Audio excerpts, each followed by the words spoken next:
चलो अगला जो सम है, नज़र करो 2.16 के ऊपर। सम के अंदर प्योर हेप्टेन का वेपर प्रेशर 105.2 किलो पास्कल और ऑक्टेन का वेपर प्रेशर 46.8 किलो पास्कल दिया है रिस्पेक्टिवली।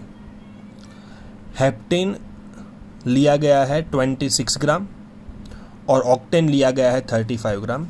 तो टोटल प्रेशर कितना होगा?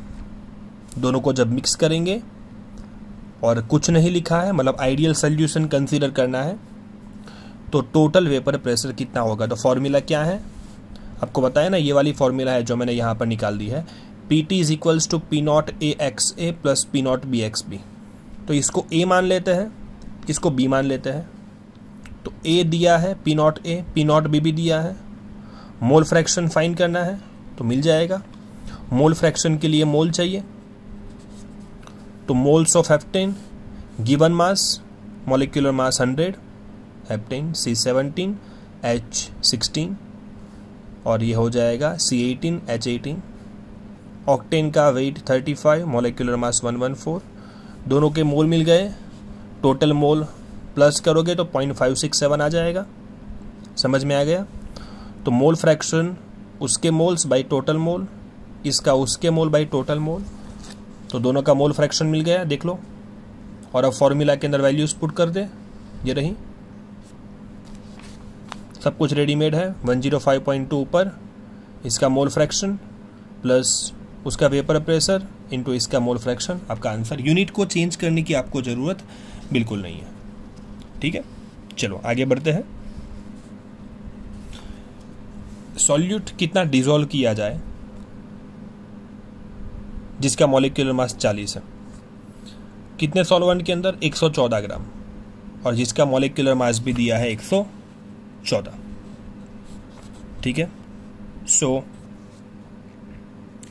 यहाँ पर एक चीज़ दी है आपको, अगर आप देखोगे कि वेपर प्रेशर जो है वो 80% कम करने के लिए कितना वेट डाला जाए। 80% कम करना, मानो आप P0 को ले लो, कुछ भी ले सकते हो, 1 ले लो, तो कितना कम करना है?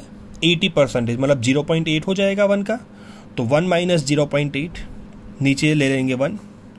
कितना वेट डालेंगे जिससे इतना लोअरिंग हो जाए, ठीक है। सो वेट फाइंड करना है, मॉलिक्यूलर मास 40, 114 दोनों है, सो आंसर कितना आ जाएगा?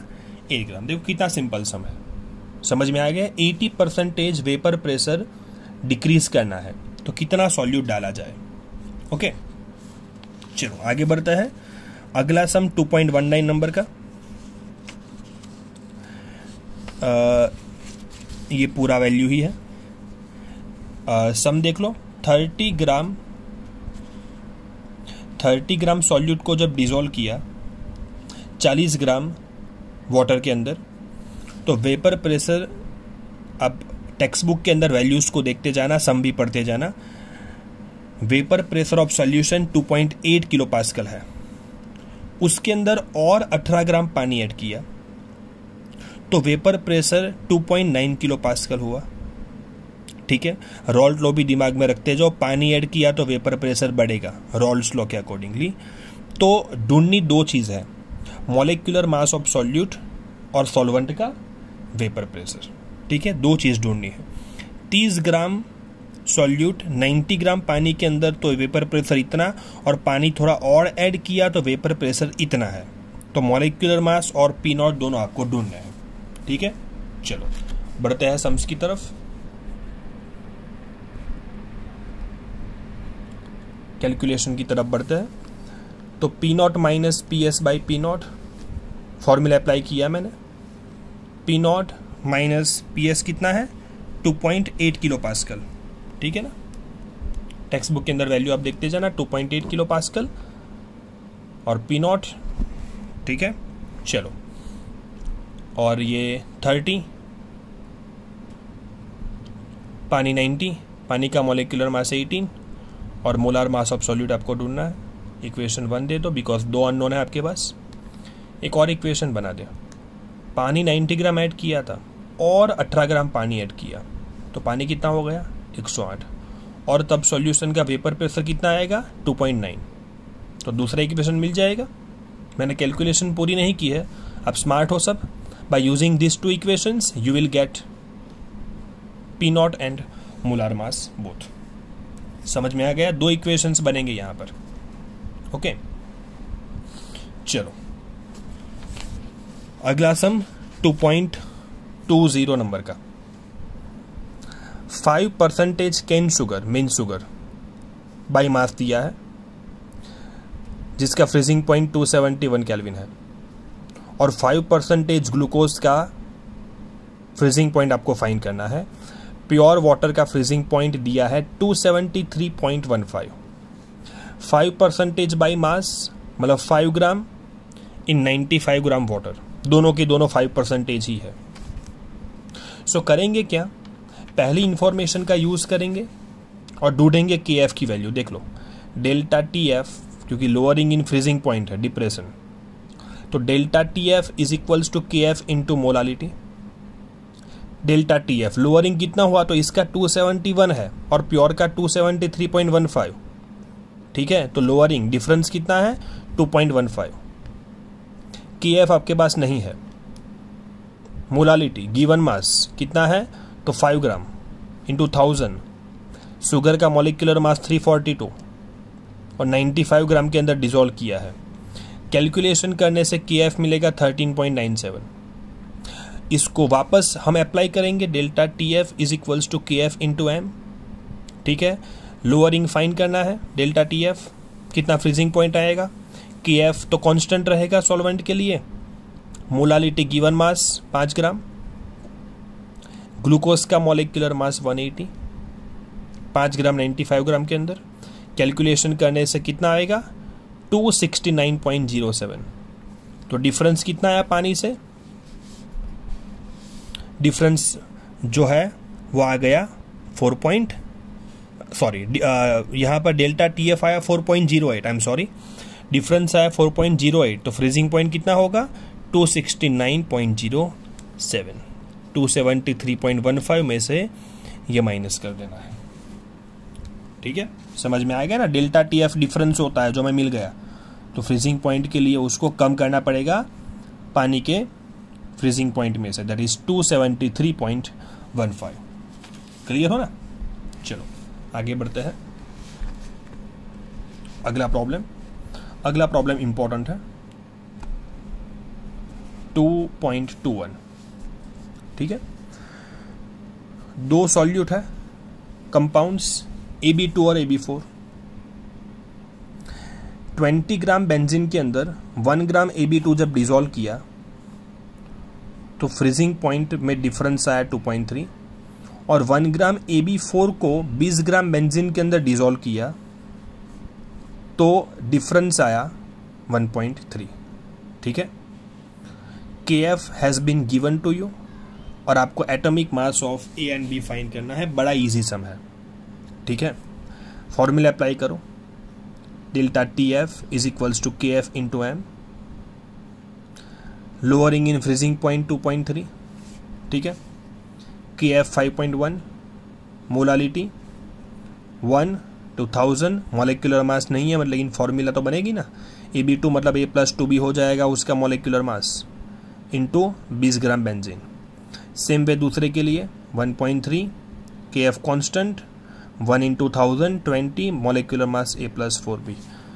सॉल्व कर देना आप, आसान चीज़ है। ठीक है, चलो अब उसके बाद 2.22 नंबर का सम। ठीक है, सॉल्यूट का वेट है 36 ग्राम इन 1 लीटर और ऑस्मोटिक प्रेशर 4.98 लिखा होगा, बार मतलब ATM।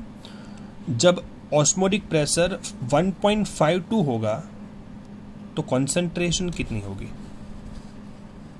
ठीक है, ये आपको दिया गया है, ग्लूकोज दिया है 36 ग्राम ग्लूकोज 1 लीटर के अंदर, ऑस्मोटिक प्रेशर इतना है।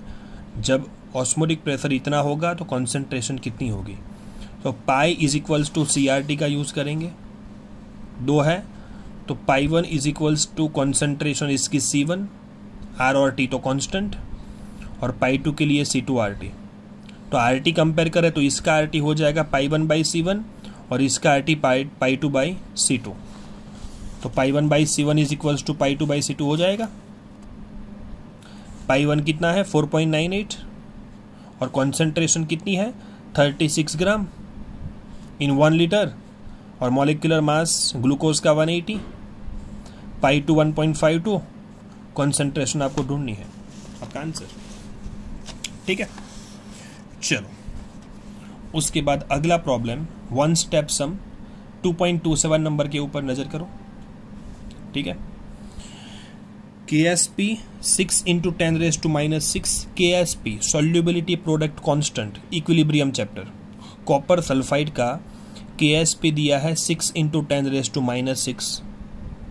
ठीक है, तो इसका मोलारिटी आपको ढूंढना है। ठीक है, कैपिटल M में यहां पर लिख देता हूं मोलारिटी। मोलारिटी मतलब सॉल्युबिलिटी। ठीक है, जितना सॉल्युबल होगा उतनी ही कॉन्सेंट्रेशन होगी। तो कॉपर सल्फाइड जो है वो तो बाइनरी सॉल्ट है ना, तो बाइनरी सॉल्ट के लिए KSP is equals to S²। So S is equals to square root of KSP। 6 × 10⁻⁻6 यहां रख दो, आपका आंसर 1 स्टेप सम। ठीक है, चलो उसके बाद अगला सम जो है वो है 2.29। थोड़ा टेढ़ा सम लगेगा आपको। एक नेलोरफिन करके कंपाउंड दिया है जिसका फॉर्मूला है C19H21NO3 जो 1.5 मिलीग्राम का डोज चाहिए। ठीक है, मॉलिक्यूलर मास ऑफ नेलोरफिन फाइंड करना है। मोलालिटी दी है 1.5 10⁻³ मोलाल। ठीक है, सो आपको 1.5 मिलीग्राम के लिए कितना नेलोरफिन चाहिए वो ढूंढना है। तो देखो पहले मैं वेट फाइंड कर लेता हूं, ये हमारी इंफॉर्मेशन के लिए। 1.5 मिलीग्राम डोज के लिए कितना चाहिए हमें ढूंढना है। ठीक है, कार्बन का 12, H का 1, नाइट्रोजन का 14, O का 16, मॉलिक्यूलर मास आ जाएगा, कैलकुलेट कर लेना 311। मोलालिटी का फॉर्मूला अप्लाई किया, given mass 1000, molecular mass weight, molality दी है ध्यान से। ठीक है, वेट ढूंढेंगे 1000, मॉलिक्यूलर मास 311 और वेट 1000 हो जाएगा। ठीक है, सो वेट ऑफ सॉल्यूट कितना हो जाएगा सॉल्व करने पे 0.4665 हो जाएगा, ढूंढ लेना आप। ठीक है, चलो अब क्या है, टोटल मास कितना, ये सॉल्यूट का मास आया, तो टोटल मास कितना हो गया, ये हमने लिया था 1000 सॉल्वेंट का और ये सॉल्यूट का, तो टोटल मास हो जाएगा 1000 प्लस 0.4665। अगर आप यहां पर 500 रखते हो तो आपका अकॉर्डिंगली यहां पर चेंज हो जाएगा, लेकिन आपका आंसर फाइनल नहीं बदलेगा।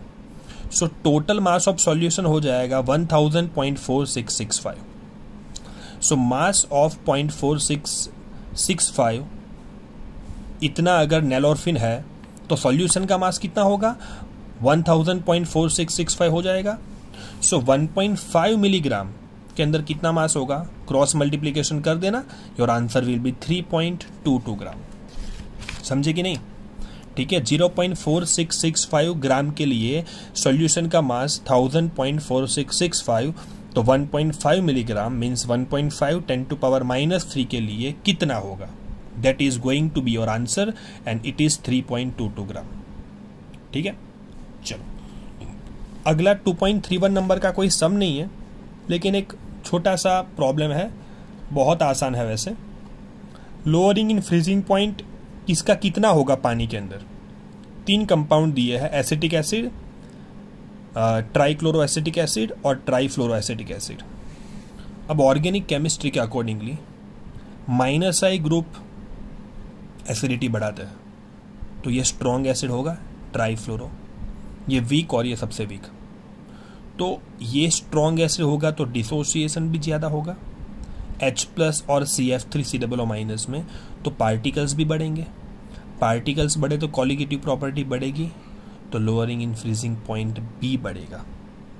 समझ में आ गया ये सबसे स्ट्रॉन्ग एसिड, तो डिसोसिएशन ज़्यादा होगा, तो पार्टिकल्स ज़्यादा, तो वांटो फैक्टर की वैल्यू भी ज़्यादा, और वो ज़्यादा तो डेल्टा TF की वैल्यू भी ज़्यादा। ठीक है।